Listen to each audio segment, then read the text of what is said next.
नमस्ते, मैं हूँ रवींद्र गौतम और आप देख रहे हैं ब्लंटली स्पीकिंग। ब्लंटली स्पीकिंग पे हम चर्चा करने जा रहे हैं कि next week Monday to Friday share बाजार कैसा रहेगा, यानी कि 25 नवंबर से लेके 29 नवंबर तक का शेयर बाजार का विश्लेषण, प्रेडिक्शन, एनालिसिस हम करेंगे सुभाष जी के साथ। पिछले सप्ताह जो सुभाष जी ने लेवल्स दिए थे निफ्टी के 23,000 से 24,000 के बीच में, तो जो लोवेस्ट गया था निफ्टी 23,263 और हाईएस्ट जो गया 23,956 और बंद हुआ फ्राइडे को 23,907 के ऊपर। यानी कि जो सुभाष जी ने लेवल दिए थे वो वहीं रहे। बैंक निफ्टी भी सुभाष जी के लेवल से बाहर नहीं गया, 49,787 लोवेस्ट बनाया, 51,271 का हाई बनाया और 51,135 पे जाके बैंक निफ्टी बंद हुआ।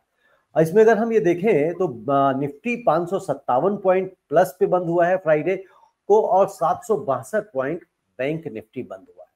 अब यहाँ पे मंडे को जो बाजार खुलेगी तो वो ये मैं सुभाष जी से समझना चाहूंगा। जो लेवल्स हैं वो तो ले ही लेंगे आप लोगों के लिए कि भाई पूरे वीक के लेवल्स क्या रहने वाले हैं, लेकिन ये समझना है कि जो कल आज शनिवार को जो रिजल्ट आए हैं महाराष्ट्र के और झारखंड के, और जिसमें महाराष्ट्र में एनडीए ने लैंडस्लाइड विक्ट्री की है और जिस तरह से वहां उनको एक चुनावी जीत मिली है, तो उसका क्या कोई असर शेयर मार्केट पे होना चाहिए क्योंकि जो माया नगरी तो है ही है, लेकिन जो आर्थिक उसका बाजार है, मार्केट है, वो महाराष्ट्र माना जाता है, विशेषकर मुंबई। और दूसरा एक मैं समझना चाहूंगा सुभाष जी से कि भाई जो अडानी वाला जो केस हुआ है उसका बाजार पे क्या असर फर्दर पड़ने वाला है, या जो पड़ना था वो पीछे पड़ चुका है। सुभाष जी, आपका बहुत बहुत स्वागत है।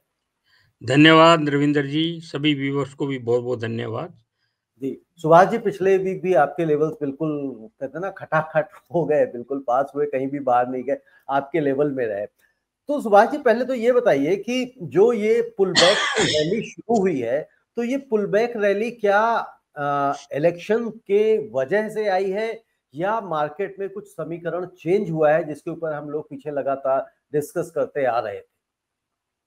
देखो रविंदर जी, ये जो फ्राइडे को मार्केट बढ़ा था, जी मतलब 5 महीने में 500, ये 22 नवंबर को जो बढ़ा है, वो 5 महीने में इतना बड़ा मार्केट वो पहली बार बढ़ा है 5 जी महीने के अंदर। बिल्कुल ठीक है ना बिल्कुल। जी? तो ये तकरीबन 590 पॉइंट के करीब निफ्टी बढ़ा था जी और निफ्टी हमारा जो क्लोज हुआ था, वो 23,907 का क्लोज हुआ था। बिल्कुल ठीक है जी? 23,907। जी हाँ, और तकरीबन वीकली हम देखें तो 2% बढ़ा है, बिल्कुल उससे बिल्कुल। कंपैरिज़न करें। इसी प्रकार बैंक निफ्टी भी 51,125 पर क्लोज हुआ। हम्म, और यदि हम इसके पीछे कारण देखें, दोस्तों फ्राइडे को तब तक हमारे पास ये रिजल्ट के वो आ गए थे, मतलब ये ओपिनियन पोल्स, है ना? जी तो उसमें एग्जिट पोल जिसे हम कहते हैं, तो एग्जिट पोल एग्जिट, कहते हैं। हाँ जी, हाँ जी। एग्जिट पोल आ चुके थे और उसके अंदर 7 सर्वे में से 5 सर्वे इसकी महायुक्ति की लीड सरकार दिखा बना रहे रहे थे, थे। सरकार जी बना रहे थे। 2 कॉन्टेस्ट दिखा रहे थे। जी लेकिन जो एक्चुअल रिजल्ट आया है, वो बहुत डिफरेंट है। महाराष्ट्र में लैंडस्लाइड विक्ट्री है, क्योंकि वो जो एग्जिट पोल में ऐसा लग रहा था कि 165, 150, 155, 144 है, तो ये एनडीए की 155 आ जाएगी, 160 आ जाएगी, जो 234 आई है। ये तो बहुत जी बड़ी विक्ट्री है। बिल्कुल। इसके पीछे कितनी चीजें सदती, आप मैं आपको बताता हूँ। देखिए, पहले जब लोकसभा का इलेक्शन हुआ था, तब इनकी सीटों के हिसाब से हरियाणा में हालत खराब थी, महाराष्ट्र में खराब थी, है ना? तो ये दोनों पुल बैक है। हम्म, हरियाणा में गवर्नमेंट बनाना भी अप्रत्याशित थी और महाराष्ट्र में बनाना तो बिल्कुल अप्रत्याशित है, बिल्कुल अप्रत्याशित क्योंकि थी। जी हरियाणा तो 50-50 थी, 5-5 सीटें आई थी और यहाँ तो 48 में से 17 सीटें आई थी इनकी। तो अप्रत्याशित और थी और साथ के साथ मतलब ये जो लैंडस्लाइड विक्ट्री वाला जितना बड़ा ये नंबर्स आ गए हैं वो तो बिल्कुल ही अनप्रिडिक्टेबल ये रहे। 234-288 में आना, 80% मेजॉरिटी आना, ये बहुत है प्रतिशत है और स्ट्राइक रेट 89% है बीजेपी का। ये बहुत इंपॉर्टेंट है। उनका दोनों अलाइज का कम है, लेकिन बीजेपी का 89% है। हम्म। तो इतनी लैंडस्लाइड विक्ट्री से क्या फायदा हुआ है? जो सेंटर में थोड़ी भी डिक्टेशन हो सकती थी अलाइज की, लाइक एनडीए, इसकी नीतीश जी की, बिहार के अंदर जेडीयू की, और जी चंद्रबाबू नायडू की पार्टीज की, थोड़ी भी ब्लैकमेलिंग कह लो, डिक्टेशन कह लो, वो अब इस तरह की डिक्टेशन अपने नहीं आप रहती। साइकोलॉजिकल होती है। इनकी जी इनकी स्ट्रेंथ को देखते हुए मैं उस टाइम पे ऐसे लगने लग गया था कि शायद ये ऑपोजिशन पार्टीज अब एनडीए का टाइम जा रहा है और ऑपोजिशन पार्टी का टाइम आ रहा है। वो बिल्कुल, वो हिलाने हाथे वाला होके। हाँ जी। वर्डिक्ट था जी लोकसभा का। जी मतलब बाल-बाल बच्चे जिस तरह की बात कहने लग गए थे लोग। जी। गवर्नमेंट बन गई थी, फिर भी लोगों में कॉन्फिडेंस नहीं था। लेकिन हम्म। ये दोनों स्टेट जीतने के बाद कॉन्फिडेंस बहुत तगड़ा है। हालाँकि झारखंड हार गए, ये भी जीती हुई स्टेट थी। ये इनकी गलती से हारे हैं, क्योंकि वहाँ पे इन्होंने किसी लोकल लीडर को प्रिडिक्ट नहीं किया, और ये शिवराज चौहान और वो असम के जो मिनिस्टर हैं, चीफ मिनिस्टर हैं, उनके बलबूते के ऊपर ये इलेक्शन जो प्रभारी बनाया था, तो वो जी रिजिजू, किरण रिजिजू को। नहीं, नहीं, वो नहीं, किरण विश्व अच्छा वो असम का हाँ, बिस्वा बिस्वा। चीफ मिनिस्टर विश्व शर्मा। हाँ, हाँ जो जी। चीफ मिनिस्टर, हाँ। हाँ जी। तो उसके बलबूते के ऊपर ये लड़ रहे थे। मतलब इनकी स्ट्रेटजी और टिकटें भी गलत दी गई, तो इसकी स्ट्रेटजी इतनी बढ़िया नहीं थी। और तो और उनको जो हेमंत सोरेन को वोट मिल गए, क्योंकि थोड़ा-सा उनको सिंपैथी वोट भी मिला। तो ये इनकी सही स्ट्रेटजी ना होने की वजह से झारखंड आ रहे हैं। जी लेकिन कुल मिला के इनकी पॉलिसी महाराष्ट्र में और हरियाणा में बहुत ज़बरदस्त रही। इनका पॉलिटिकल स्टेबिलिटी बढ़ा है। ये गवर्नमेंट एक्सपेंडिचर, कैपिटल एक्सपेंडिचर कर सकते हैं, अर्बन डेवलपमेंट कर सकते हैं, कैपिटल एक्सपेंडिचर कर सकते हैं। तो मतलब ये बहुत सारी चीज़ें जो डेवलपमेंट की करना इनके लिए आसान हो गया। तो ऐसी हम्म। इंडस्ट्री जो कैपिटल एक्सपेंडिचर में है, उनके लिए ये बहुत फ़ायदे का सौदा होगा। होगा। और अ, असली बात ये है कि जो ये मैं इनका जो कॉन्फिडेंस लेवल जो बढ़ गया है, ये अनपैरेलल है। और बिल्कुल जो ठीक कह रहे हैं। डाउन हुआ है ऑपोजिशन का, उससे इनकी पकड़ बहुत ज़बरदस्त हो गई है। तो ये बिल्कुल इकोनॉमी के इनका हिसाब से बहुत कॉन्फिडेंस बेनिफिट लेवल बढ़ गया है, अपोजिशन का घट गया, कॉन्फिडेंस लेवल जो है ना गिर गया है। घटा है, वो घटा है। हाँ, मतलब यहाँ यहाँ भी आप शेयर मार्केट वाली भाषा का इस्तेमाल हाँ कर जी, हाँ सकते जी। हैं कि जी हाँ जी, अभी जो है ना एनडीए का जो बुलिश है और जो अपोजिशन है वो बियरिश है। करेक्ट। तो आपका सेकंड पॉइंट बताओ, तो मैं रेंज हाँ, दे दूँ कैसे? पहल रेंज अभी लेते हैं, हमारे दर्शक तो अभी ठीक है। रेंज ले ही लेंगे, उनको पता है रेंज हाँ, तो सुभाष जी देखे ही जाएंगे। अब हाँ जी। दूसरा तो ये रहा कि मार्केट का ये अब तो यानी कि जो फ्राइडे को मार्केट बढ़ी वो उसके जो एग्जिट पोल थे उसके बिहाफ पे उसके आंकड़े के ऊपर बढ़ी है, ठीक है ना।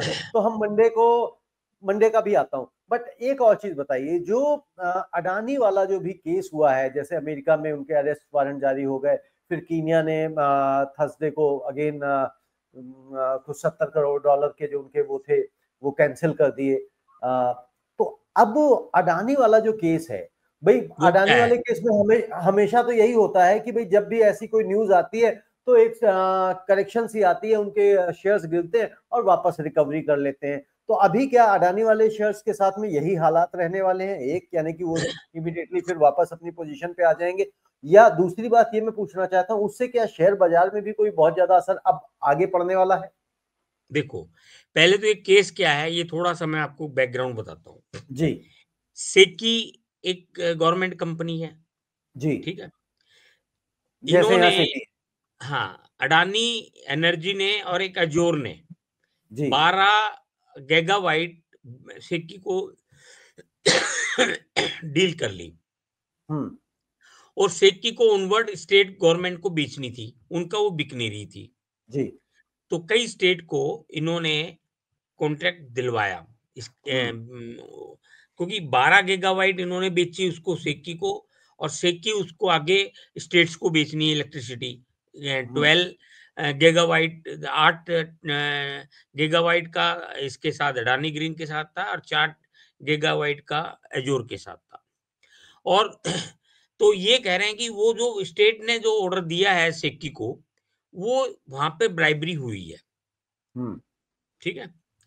और ये बाहर से यूएस वहाँ से कंपनियों से इसने पैसा रेज़ किया बॉन्ड के जी, रूप में, एनसीडी जी, के नॉन कन्वर्टिबल डिबेंचर या जो भी है बॉन्ड के रूप में पैसा रेज़ जी, किया। तो वहाँ पेपर फाइल करने पड़ते हैं। तो ये कह रहे हैं कि भई ऐसा है कि आपने जो ब्राइबरी दी है वो डिस्क्लोज़ नहीं की। हुँ, और ये कह रहे हैं हमने कोई ब्राइबरी दी नहीं।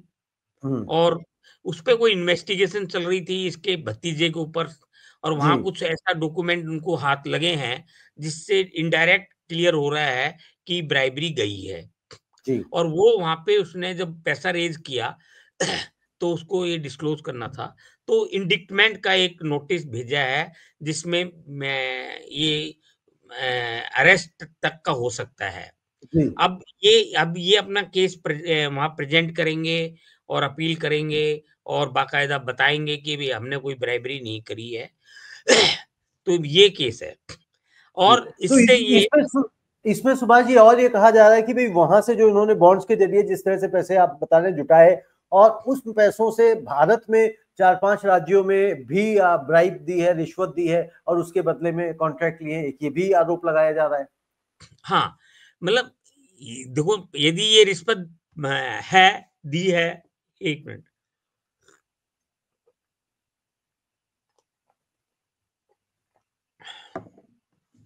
यदि जी। रिश्वत देने के बाद पक्की हो गई तो जेल हो जाएगी हुँ, और इनको यहाँ से भेजना पड़ेगा वो जो भी लीगल प्रोसेस है, क्या है, वो सब करना पड़ेगा। 8 आदमियों के अगेंस्ट ये वारंट है। जी, अब क्वेश्चन ये है कि पहली बात तो क्या सबूत हाथ में हैं उनके, ये देखना पड़ेगा। ये कोर्ट का मैटर है। बिल्कुल।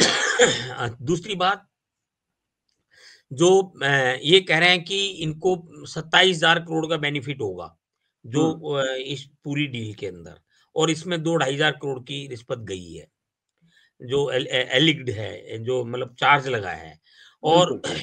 जो इसका सागर अडानी जो है इसका भतीजा, उसकी कोई जी, इन्वेस्टिगेशन हुई है, वहाँ से कुछ इनक्रिमिनेटेड डॉक्यूमेंट जो पकड़े गए हैं, उससे कुछ वो लीड मिली है और 2 जी, आदमी अ, या इंडिया के वहाँ पे उसमें है, जो कि उसको हेल्प कर रहे हैं हुँ, एसईसी को और जो कोर्ट को, तो वो हेल्प कर रहे हैं।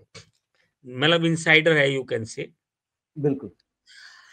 वैसे तो जो फ़ॉल होना था, वो थर्सडे को हो गया था। फ्राइडे बिल्कुल, को तो बिल्कुल। थोड़ा बेटर ही हुआ है। तो हुँ, इसका इम्पैक्ट मेरे ख़्याल जो आना था वो आ चुका है। अब फ्राइडे अब तो तो ये रिकवर किया थोड़ा-सा। हाँ, फ्राइडे को रिकवर कर दिया। अब तो ये है, कोई केस में जैसे डेवलपमेंट होगा, उस हिसाब से शेयर घटेगा, बढ़ेगा इसके शेयर्स में। कोई भी ऐसा कोई लग रहा है कि ये कुछ डॉक्यूमेंट इनको हाथ ऐसे लगे हैं जिससे वो प्रूव होता है, केस जैसे चलेगा वैसे कहानी होगी। मतलब सेंटिमेंटल फॉल जो था वो आना था थर्सडे को आ गया। अब जैसे-जैसे अगर कोई रिजल्ट पॉजिटिव या नेगेटिव आएँगे, उस तरह इस से केस में मार्केट जैसे इस डेवलपमेंट होगा, वैसे ऊपर-नीचे होगा। लेकिन ये है कि ये लंबे टाइम के लिए अडानी का हुँ, शेयर बहुत ऊपर नहीं जा सकता। बहुत ऊपर मतलब नहीं जा सकता। दिक्कत ही रहेगी। बिल्कुल कभी आपने कुछ, जब कभी कुछ। जब बिल्कुल आपने जब हिंडनबर्ग का भी हुआ था तब भी यही बात हुई थी हमारी कि भई ये फँस-सा गया है मामला और फिर भी वो धीरे से थोड़ा-सा आया, निकला, आगे चला गया और फिर अब ये बड़ा आ गया क्योंकि यहाँ पे सीधे गवर्नमेंट इन्वॉल्व हो गई। गवर्नमेंट अच्छा, ने ये लगा दिया फ्राइडे को एलिगेशन। फ्राइडे को जो सेक्टर वाइज़ बढ़े हैं, क्योंकि जी, ये शॉर्ट सेलिंग कवर हुई है, कोई फ्रेश बाइंग नहीं हुई। फ्राइडे ओके, जो मार्केट बढ़ा है। जी, देखो मार्केट में तेज़ी हुई थी उसके पीछे कारण समझो। हुँ, जैसे बैंकिंग, पीएसयू बैंकिंग के स्टॉक बढ़े, है जी, ना? ये अ, अब ये मार्केट में टेक्निकल चेंज क्या हुआ है हुँ, जो पीएसयू बैंक के शेयर बढ़े थे, इंफ्रास्ट्रक्चर के शेयर बढ़े थे, ऑटो के मतलब सेक्टर सारे बढ़े हैं थोड़ा-थोड़ा, थोड़ा-थोड़ा, लेकिन सेक्टर वाइज़ बढ़े हैं। और हुँ, अब जो ये रिजल्ट आया है, इससे डिफेंसिव स्टॉक जो हम कर रहे थे, फार्मा, कंज्यूमर, वो अब एग्रेसिव बाइंग हो जाएगी। ये फ़र्क आ हुँ, गया। क्योंकि ओके। इकोनॉमी और गवर्नमेंट इसमें कॉन्फिडेंस बढ़ गया है और ये फर्क है। तेजी शायद बहुत ज्यादा इसलिए नहीं रहे क्योंकि अ, मतलब ये मार्केट में एफपीआई की सेलिंग अभी भी चल रही बिल्कुल है ठीक है। ना? 40,000 करोड़ की इस महीने में सेलिंग हो चुकी है और हम्म। जैसे कि मैंने बताया 1 लाख करोड़ की पहले हुई थी, 1,40,000 करोड़ से ऊपर की सेलिंग हो चुकी और जो ट्रम्प गवर्नमेंट भी जीती है, वो भी उसके भी पीछे भी कई चीज़ें क्लियर नहीं है। उनकी पॉलिसी फेड रेट तो अभी दिसंबर में लगता है घटेगा और यहाँ पे इंडियन में इंटरेस्ट रेट घटने के चांस नहीं है। इकोनॉमिस्ट का हम्म। सर्वे हुआ है, उसमें क्वार्टरली जो जीडीपी है वो भी हमारी 6.5% की 6.8 की बताई है। पहले जी। जो आया था 7.2 तक की हमारी हाँ जीडीपी जी, बढ़नी है। घटा दिया 29 था। नवंबर को जीडीपी डिक्लेयर होगी। तो जी। अभी 10 इकोनॉमिस्ट का नवंबर में सर्वे हुआ है। उन्होंने 6.5 से 7% की जीडीपी प्रिडिक्ट की है और एवरेज मीडियन 6.8 है। तो इसका हम्म। मतलब ये है अभी मार्केट में इकोनॉमी में जीडीपी नहीं बढ़ रही है, इन्फ्लेशन बढ़ रहा है। इन्फ्लेशन का भी सर्वे हुआ था, वो भी बढ़ रहा है। तो इसका मतलब जो पीयूष गोयल जी ने प्रेशर बनाया था कि यहाँ हमारा इंटरेस्ट रेट घट जाए आरबीआई पे, वो मुश्किल है। इकोनॉमिस्ट ने वो कह रहे हैं कि इंटरेस्ट रेट नहीं घटेगा, तो वो हम्म। 6.5% ही इंटरेस्ट रेट रहेगा और दिसंबर में मोर लाइकली है 25 पैसा वहां घट जाए फेड का। हम्म। हम्म। और हालांकि वहां पे भी इन्फ्लेशन बढ़ रहा है। ये अपना जो डॉलर इंडेक्स है ये बढ़ जी, रहा है। वो भी तेज हो रहा है। हाँ, वो भी 100 साढ़े 8 तक जाने की उम्मीद है। अभी जी। 6 साढ़े 6 चल रहा है 100 से। तो ऐसी कंडीशन में रुपया और गिरेगा, कमजोर होगा। हाँ, रुपया गिरेगा। मैं एफपीआई का विड्रॉल बढ़ेगा, पड़ेगा। है नहीं? तो टैरिफ जी, रेट। तो हाँ जी। तो सुभाष जी फिर ये बताइए, अभी जो ये भी रैली एक बनी थोड़ी सी, तो क्या ये जो पुल बैक रैली है ये कंटिन्यू रहने वाली है नेक्स्ट वीक में, या आपको लग रहा है कि अब कहीं एक लेवल पे जाके वापसी भी कर सकती है? देखो, फ्राइडे तक तो ये पुल रैली थी, ठीक है। ठीक है ना? अब मंडे को ये पुल रैली नहीं रहेगी, पुल बैक रैली ओके। नहीं रहेगी, ओके। क्योंकि रिजल्ट आने से पॉलिटिकल स्टेबिलिटी बढ़ गई, बिल्कुल है ना? ठीक है। इकोनॉमी की स्ट्रेंथ बढ़ गई, जी। गवर्नमेंट स्पेंडिंग इंक्रीज हो जाएगी जो अभी स्लो थी, हम्म। ठीक है ना जी? कॉन्फिडेंस लेवल बढ़ने से ये खुल के इकोनॉमी को चला सकते हैं, जो अभी एलाइज के दबाव में थे। फ्रीडम ऑफ एनडीए गवर्नमेंट बढ़ जाएगी, बीजेपी की फ्रीडम बढ़ जाएगी, क्योंकि क्या होता है ये साइकोलॉजी होती है कि ये स्ट्रेंथ है या नहीं है। महाराष्ट्र आने से अब राज्यसभा में ओपोजिशन वाले 48 सीट में से एक आदमी को भेजेंगे, बिल्कुल सारे ठीक है। मिलाकर। वो एक किसको बिल्कुल। भेजेंगे, है नहीं? तो बिल्कुल हर ठीक चीज है। का फर्क पड़ता है। हाँ, स्ट्रेंथ बढ़ जाएगी राज्यसभा में भी भारतीय जनता पार्टी की, बिल्कुल ठीक। हाँ जी, तो हर वहाँ स्ट्रेंथ वहाँ भी बढ़ेगी, राज्यसभा में भी बढ़ेगी, जी। है नहीं? और कॉन्फिडेंस लेवल कितना बढ़ जाएगा, आप इसको बिल्कुल। अंदाजा लगाएँ। बिल्कुल ठीक। तो ये पुल बैक रैली, फ्राइडे को पुल बैक रैली थी, लेकिन मंडे को स्ट्रेंथ बढ़ गई, लेकिन यह मार्केट बहुत ज़्यादा नहीं बढ़ेगा। ओके। जो घटने के चांसेस थे, वापस आने के चांसेस थे, वो हम्म। फ्राइडे की उससे आ सकते थे। लेकिन अब ठीक। जो रिजल्ट आए हैं महाराष्ट्र का, लैंडस्लाइड विक्ट्री आई है, तो वो पुल बैक रैली नहीं हुई, वो एक सही हो गया। ओके।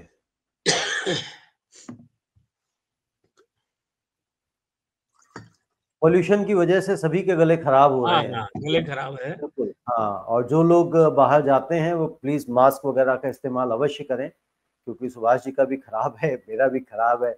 और जितना बाहर जाए पोल्यूशन से जरूर बचें। तो अब मैं एक रेंज दे देता हूँ आपको। जी। जी देखो, सुभाष जी।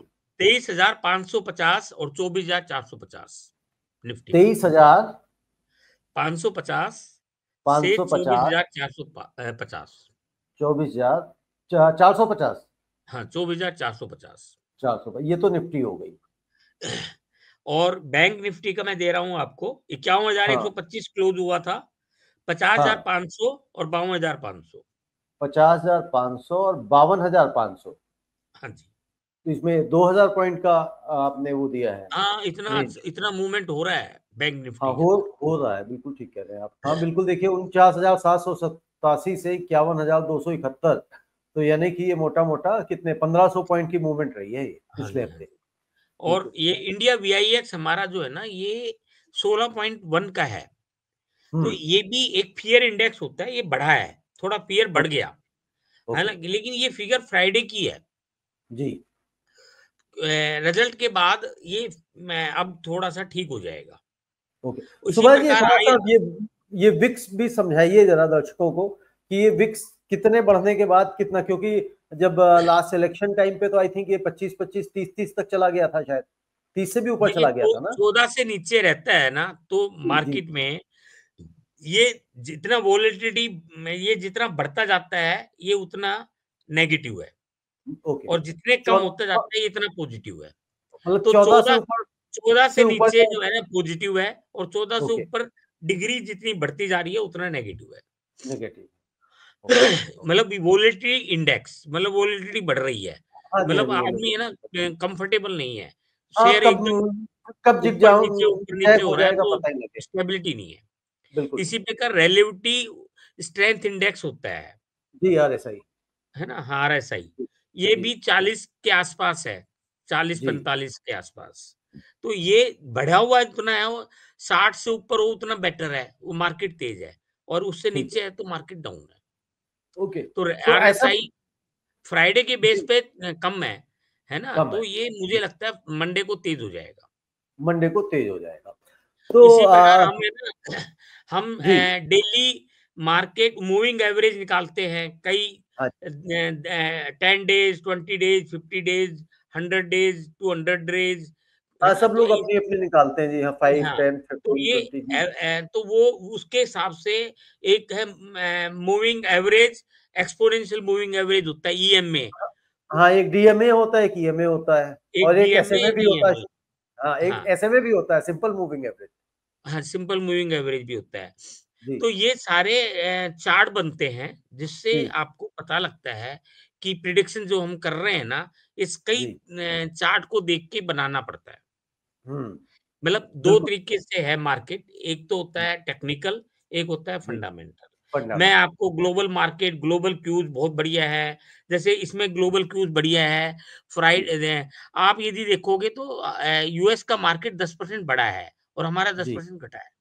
10% घटा है, बिल्कुल ठीक है, 10% हमारा घटा है। तो हमारा अब जो नेक्स्ट वीक के जो आपके लेवल दे दिए 25 नवंबर से लेके 29 नवंबर तक के लिए, निफ्टी दे दिया है 23,550 से लेके 24,450, और बैंक निफ्टी दिया है 50,500 से लेके 52,500। करेक्ट। तो इस बीच में मार्केट रहने वाली है, और देखते हैं बाकी सुभाष जी, जैसा जैसा होता रहता है, हम लोग आपसे वीकली चर्चा करते ही रहते हैं, और कोई ऐसे इंसिडेंट एकदम से हो जाता है तो उस पर हम आपको स्पेशल बुला के फिर बात कर देते हैं। सुभाष जी, बहुत बहुत धन्यवाद आपका। धन्यवाद जी, धन्यवाद। और जो दर्शक देखते हैं इस कार्यक्रम को, इस विश्लेषण को, वो हमसे हमेशा ये कहते हैं, गुजारिश रहती है कि जब भी आप कोई ट्रेड करें या कोई इन्वेस्टमेंट करें तो आप अपने वित्तीय सलाहकार से सलाह अवश्य लें। आप लोगों का बहुत बिल्कुल, बहुत धन्यवाद। नमस्ते। बहुत-बहुत धन्यवाद।